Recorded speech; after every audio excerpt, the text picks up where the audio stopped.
6 on Your Side investigates fentanyl. No second chances.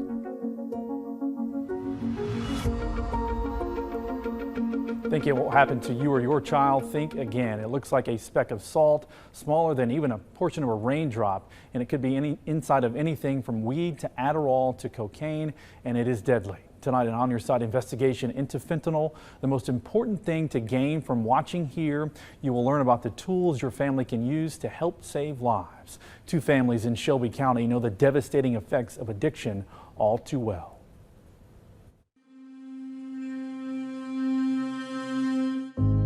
TJ McCarver loved being outside. He was a worker bee and rarely idle.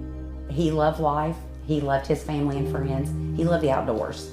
He loved to hunt and fish, anything to be outdoor and just busy. And it was something about his smile that his parents say lifted those around him. TJ had a smile that lit up the room. People talk all the time how they remember his smile. Behind that smile was a hidden sadness that led him down the road of addiction that started in college. And it started off just as pot, smoking marijuana with friends and stuff, and just kind of went from there. We're told TJ tried just about everything, but his drug of choice became pills. He then moved to heroin. I knew then that this was very serious and just, devastated, absolutely devastated. It's heartbreaking because that's not something that you can fix for your child. You can't fix it.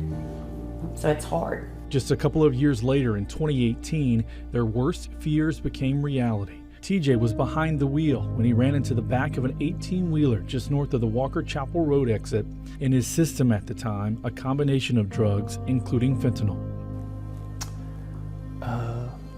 You can see and feel Todd McCarver's pain when they got the call that TJ was dead at age 27. It is a parent's worst nightmare to lose your child.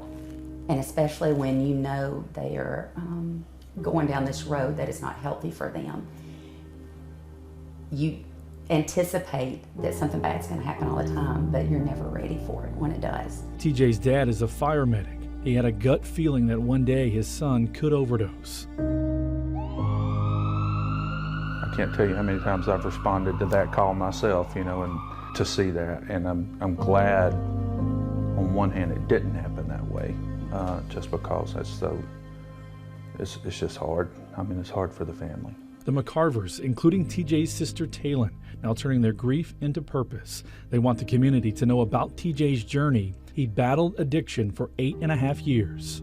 If there's one conversation that I can have that'll save one life, then that's more than I could ask for. So nobody's too far gone in their battles with addiction to just give up on them. What do you say to families who may say, look, this can't happen to my family? Honestly, I would say wake up. It happens and affects more people than you realize. Be aware of what's going on right now. With me working at a university, and I used to coach young athletes, they're seeing it in the high school. So I think, one, to be aware that it can happen to you, but also to be preventative for your kids and let them know you're gonna go off to college, you're gonna go to parties, it's inevitable if you go to parties now, but you have to be so cautious, but also realistic with them, to let them know that it is a real threat, because some kids may think they're invincible until it's too late. We're in a club that nobody wants to be in. And it takes God's grace and strength to help us through it. We decided that when we lost TJ that we wouldn't let his name die in vain, because he was so much more than the addict. My name is Beth Vincent. This is my son, Logan Vincent. He passed away last year from a fentanyl overdose. Beth says Logan was a whirlwind of happiness, but also struggled with addiction over the years. For any family that has battled this, their person has probably fought really, really hard, and they should be very proud of them. We're told Logan was clean for almost 3 years before going back into a recovery program. He overdosed just a month after rehab. I did see him leave in a body bag, and that was really hard. That was very hard. I just couldn't believe it. And sometimes I still don't believe it. Beth says Logan fought his addiction up until the very end. I'm not ashamed of my son for having a drug problem, not at all. In fact, he fought very, very hard, and I'm very proud of him. He tried to help a lot of people himself when he was in a good spot. Even the night before he passed away, he was trying to help people. I just couldn't help himself. These families are trying to reduce the stigma of addiction by speaking out about it.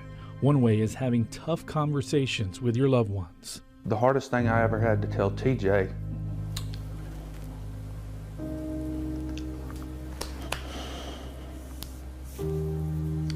I said, I can't fight for you another day.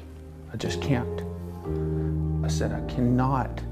I've got my own problems. Your mom and I are having problems. I've got your sister. I've got a lot of things. I can't fight my battle in your battle. I can't.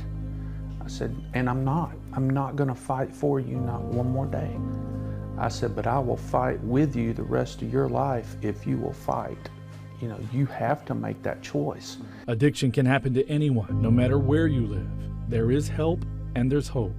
Because as long as they're alive, there's always hope. A piece of my heart lives in heaven. That's the sign that hangs in the McCarver's kitchen.